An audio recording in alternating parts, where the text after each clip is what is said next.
My beloved child, I want you to take a slow breath right now. Just one. In and out. Good. Thank you for pausing with me. I know you came here tonight carrying something heavy. You don't have to name it out loud.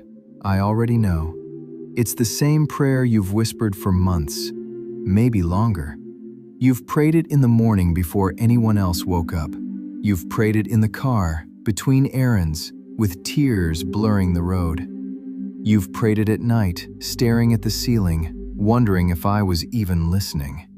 And the silence. Oh, I know the silence has felt unbearable. You've asked me, why won't you answer? Why won't you fix this? Why won't you speak? And because I haven't answered the way you expected, you've started to believe a terrible lie. The lie that I have forgotten you.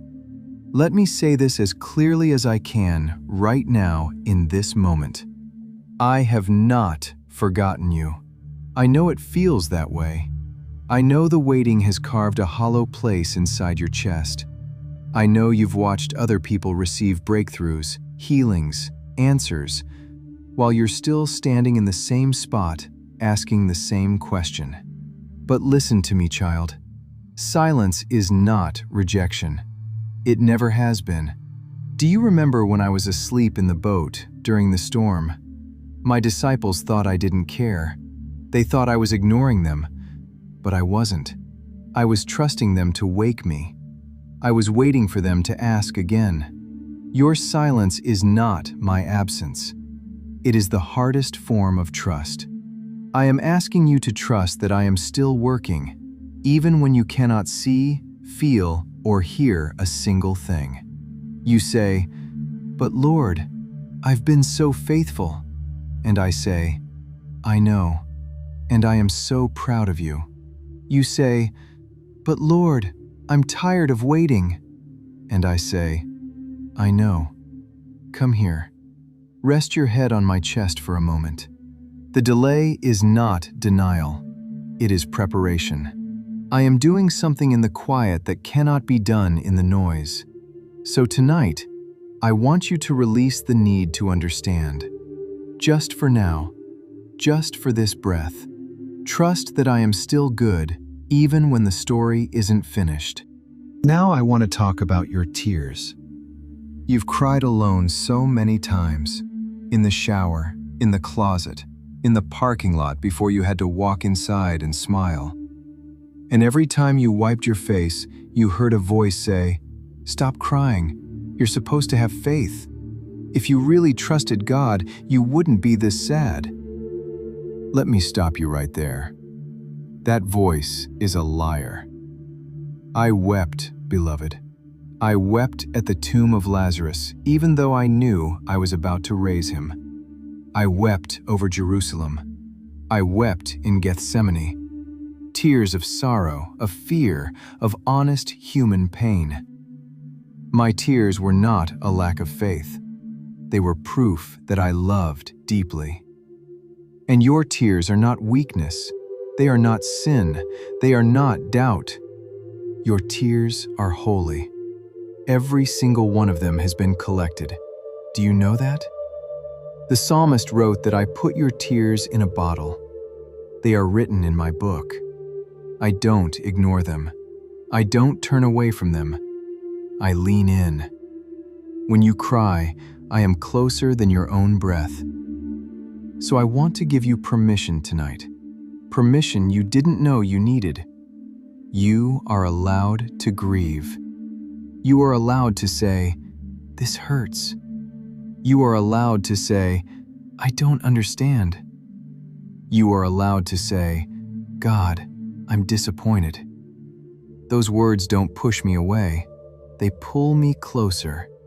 Because honesty is the language of intimacy. You've been pretending to be strong for so long.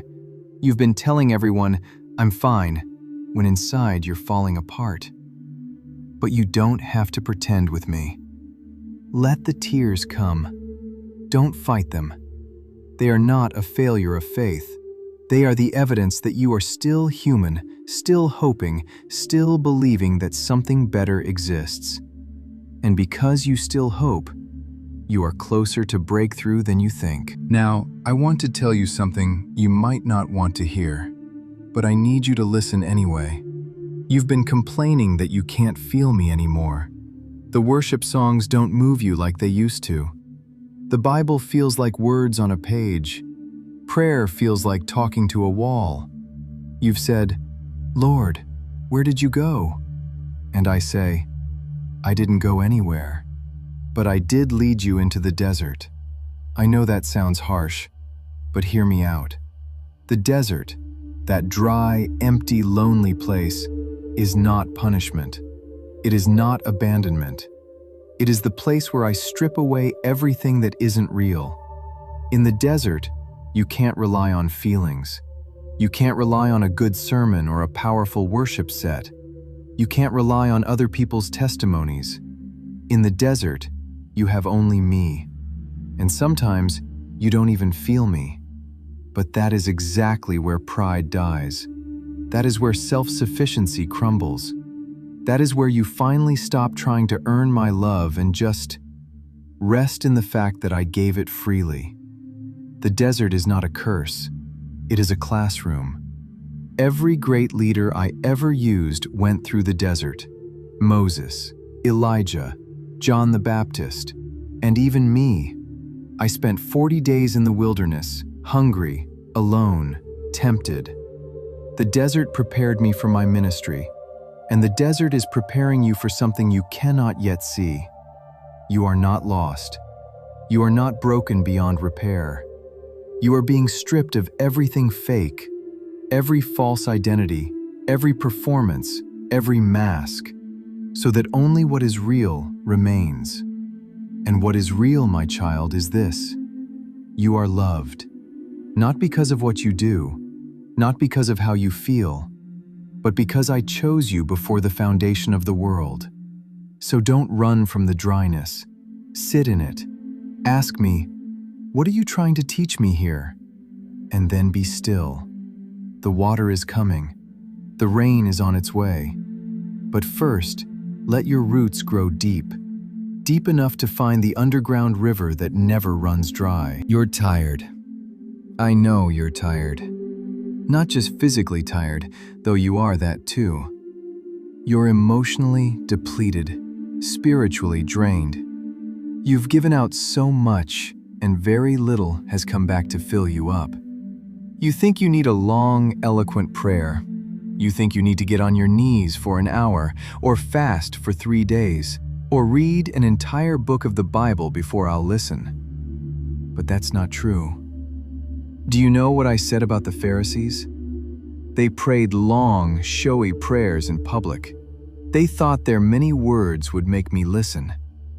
But the prayer that stopped me in my tracks came from a tax collector, a man who couldn't even lift his eyes to heaven.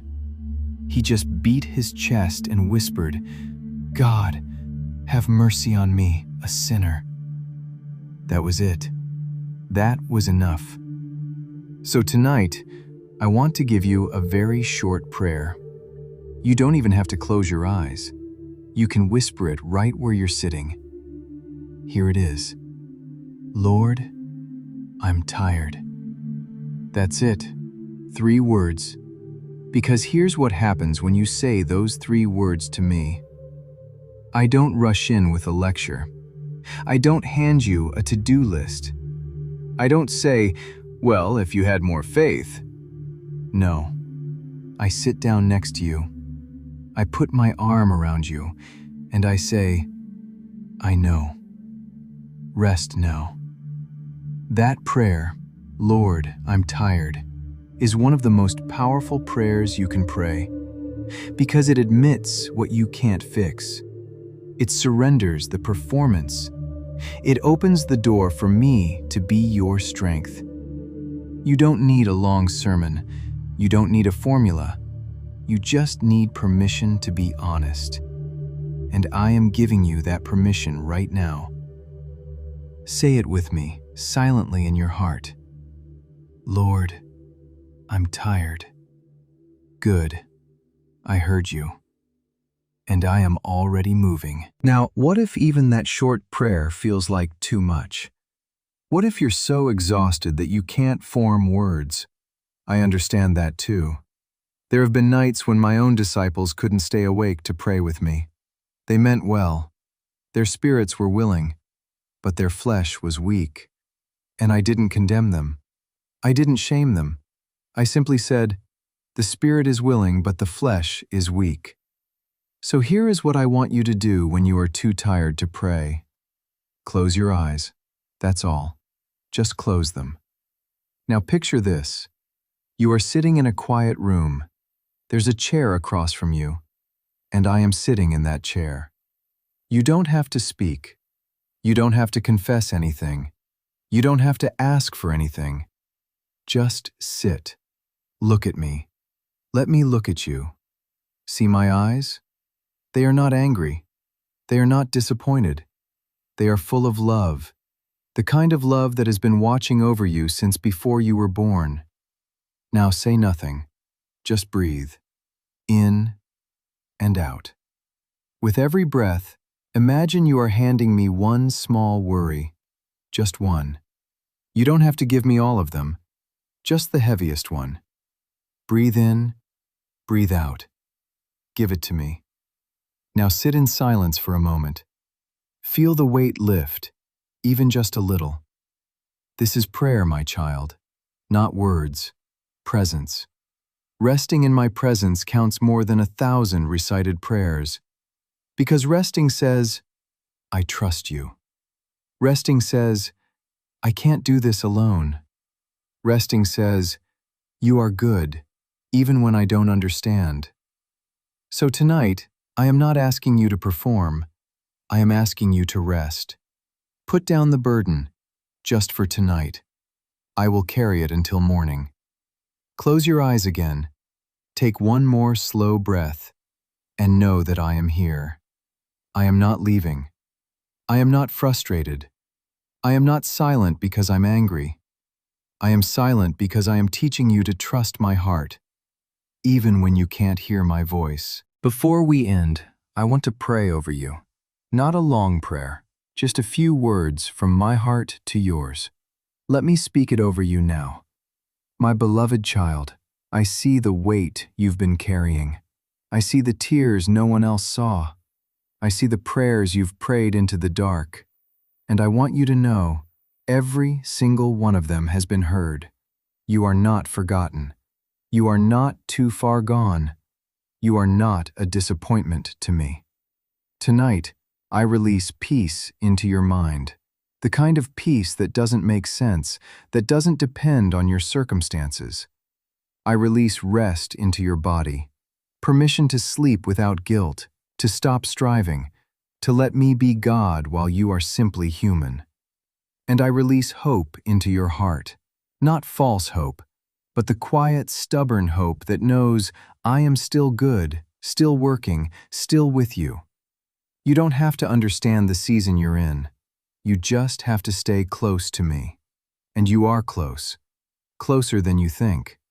In my name, the name of Jesus, your shepherd, your healer, your peace. Amen.